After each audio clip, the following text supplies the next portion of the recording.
ስሜ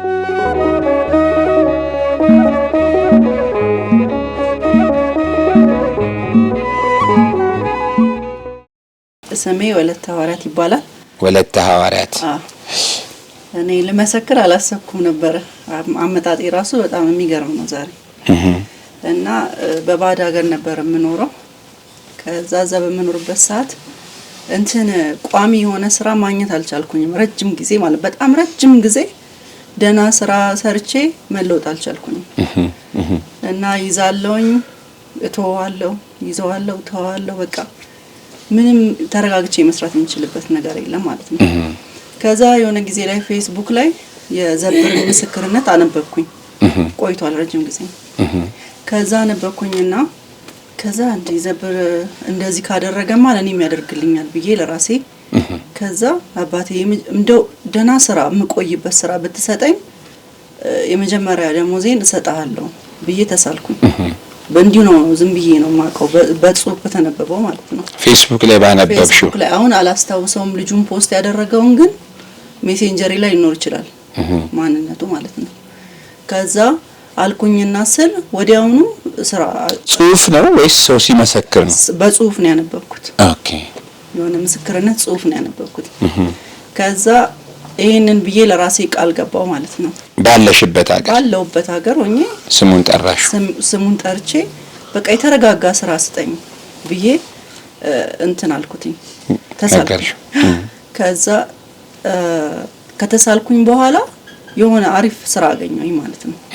ካገኘሁ በኋላ ስራውን ሁሉን ነገር ሞልቼ ልክ እኔ ሁሉን ነገር ጨርሼ ጠፉ ሰዎቹ። ሲጠፉ ጊዜ ከዛ የቅዱስ ገብርኤልን ስላድኖ አመጣውኝና ደብዳቤ መጻፍ ጀመርኩኝ። ከዛ እንዳለ በህይወቴ በጣም ብዙ የተሰነካከሉ ነገሮች ነበሩ። በዚህ ጊዜ እንደዚህ ሆነብኝ እንደዚህ ሆነብኝ ይሄን ሁሉ አይተሃል አይደለም? ከዛ አሁን ግን አንተና ምኜ ነግሬያለሁ ይሄንን ነገር መልስ ስጠኝ ብዬ ከዛ ደብዳቤውን አጣጣፍኩኝና ስዕሉን በፕላስተር አስይዤ ከጀርባው ለጠፍኩ ምስለ ስዕል አድኖ ውስጥ ከጀርባው። ኦኬ ከዛ ለጥፌው ሰቀልኩትኝ ማለት ነው። የገጠመሽን የሆንኩትን ሁሉ ጽፌ ለአንተ በቃ ይሄንን ነግሬያለሁ አሁንም ነግሬያለሁ ሁሉ ነገር ብሎ ይያለ ለምንድን ነው ዝም ያሉት ብዬ ስለው ልክ በ3 ቀን መልስ ሰጡኝ ማለት ነው እነሱ የጠፉት ሰዎች። ከዛ ለመጀመሪያ ጊዜ ረጅም ስራ የሰራውበት እና ጥሩ በህይወቴ ተለውጫለሁ ብዬ ያሰብኩበት ስራ እሱ ነው ማለት ነው። ከዛ መስገኑላት እስቲ በደንብ አድርጋችሁ ግን የመጀመሪያ ደሞዜን ብለሻል ለመላኩና አንስተሽ ልከሽለታል። ከዛ ልጁን የፖስተው ልጅ ሄድኩኝና ሜሴንጀር ላይ አናገርኩትኝና ይሄን ስለት እዛ ታስገባልኛለህ ወይ ስለው አዋለኝ። እሱ ደረሰኝ አስቆርጦ ምን ብሎ ትኬት አስቆርጦ ላከልኝ። በሱ በኩል ላኩለት ማለት ነው። ጌታቸው ምናምን የሚባል ልጅ መሰለኝ። ከዛ አሁን እንደዚህ ያለ ከቤተሰብ እዚህ አንዳቸው ይመጡ ነበር ማለት ነው። ካንቺ ቤተሰብ? እሺ። ከዛ ስትሄጂ በቃ በጣም ነው የምፈልገው የነበረው እዚህ መምጣት። ስትሄጂ በቃ የዘብሩ ዳኛ የዘብሩ ንጉስ የራማው መልአክ ለደጁ አብቃኝ እኔ መቼ ነው በርክ ላይ የምታስረግጠኝ ብለሽ ንገሪልኝ ብያት ነበር። እኔም ለራሴ በጣም ማለት ከቤተሰቦች እህት ነች ማን ነው ማለት? የባለቤቴ የወንድሙ ልጅ ነች። ኦኬ እሺ። ከዛ ብዬ እሷን ላኳትኝ ጧፍ ምናምን ይዛ መጣች እዚህ። ከዛ ልክ እንደሱ ብላው አለች ማለት ነው። አሁን እኔ እዚህ ከመጣሁኝ 1-2 አመት ሆነኛል። ተመልሼ ልሄድ ሳምንት እሁድ ለታ ነው የምሄደው የሚቀጥለው። ከዛ ከትላንት ወዲያ ምናምን ነገር ቆንኩኝና ወይኔ የፈለገ ነገር እንደው ቢመጣ ዘብርን ሳረግጥ ልሂድ ብዬ በጣም ቆጨኝ ማለት ነው። ከዛ በትራንስፖርትም ቢሆን ሄዳታለሁኝ እንጂ አልቀርም ብዬ እሷን ጠራዋትኝና እንዲጠየኳት እንዴት እንደሚሄድ ከዛ ነገረችኝና እህቴ ጋር ደወልኩኝ። እዛ ጋር ነች። እሺ። ከዛ ደወልኩላትኝና ልክ ስደውልላት ዘብር መሄድ ፈልጌ በትራንስፖርት እንዴት እንደሚሄድ አውቂያለሁ ስትለኝ አይኔ ደውዬ እኮ ጎዶልያስ የሚባል ማህበር እንዴት ይሄዳሉ አሉኝ አለችኝ። እሺ። ከዛ እንዴ ብዬ በጣም ገረመኝ። ከዛ እሺ ብለን አሁን ተያይዘን እዚህ መጣንና መርገጤን ራሱ በቃ ማመን ያቃተኝ መኪና ውስጥ ሁሉ እያለቀስኩ ነው የመጣሁት። ለኔ በጣም ታላቅና ድንቅ ነገር ቅዱስ ገብርኤል አመስግኑላት በደንብ አድርጋችሁ። ማለት እያለችም ያለችው ባላችሁበትም በተለይ በውጪም ያለ በሀገር ውስጥም ያለ ንገሯቸው ለየቤተሰቦቻችሁ። እሺ የእሷ ምስክርነት ለነዛ ትምህርት ነው። የተጨነቁ ስላሉ እኮ ነው። የተጨነቁ በር ዘግተው የሚያነቡ አሉ።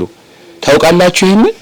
በተለይ በስደት ሀገር ላይ ሄደው እኮ ተይዘው አሁን የመምህር የከፈለኝ ልጅ ሊቢያ በረሃ ላይ ተይዛባቸዋለች። አሁን መጥሪያ ወረቀት የሰጧችሁ ማለት ነው፣ ገብታችሁ ወሰዳችሁ። አንዳንድ ጊዜ በእጅ የያዙት ወርቅ እንደምን ይቆጠራል ይባላል። አሁን እቺ ልጅ በባዕድ ሀገር ጠርተዋለች፣ ለነሱ እጃቸው ላይ ነው። አንዳንድ ጊዜ አጠገብ እዚህ ሆኖ እኮ ማይሳለ ማለት ነው። እኔን ታውቃላችሁ?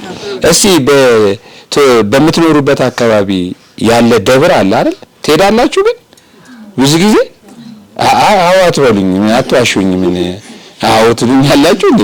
ወደ ስራችሁ ነው የምትሄዱት። ታቦት እየወጣ ወደ ስራ ይሄዳል። እኔ በደንብ አውቃለሁ።